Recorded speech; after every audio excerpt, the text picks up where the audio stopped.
Buonasera e benvenuti a una nuova edizione di Cronache Venete. Iniziamo con la donazione di un nuovo mezzo di trasporto per il centro di volontariato in Musili. Vediamo il servizio.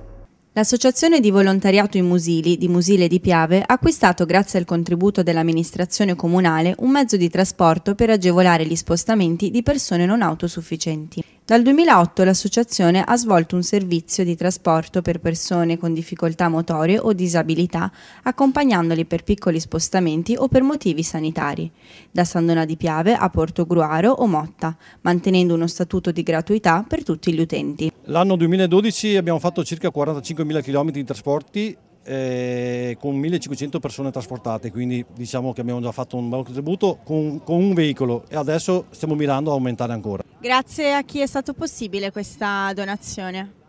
Questo veicolo è stato acquistato con dei fondi accantonati da parte della nostra associazione, con contributi da parte dell'amministrazione comunale di Musile, con il contributo delle ditte della zona che hanno praticamente sponsorizzato il veicolo e la donazione di volontari e di privati che hanno contribuito con piccole somme. Il Fiat Doblò, donato dalla comunità di disabili, risulta il pegno di un'attenzione sempre costante verso una realtà che coinvolge persone non autosufficienti, le loro famiglie e i loro cari, e vuole essere il segno tangibile di un'adesione a un'azione di volontariato che è il fulcro di qualsiasi società civile. Voglio ricordare il contributo importante dei volontari, perché senza di loro non si potrebbe fare questo servizio.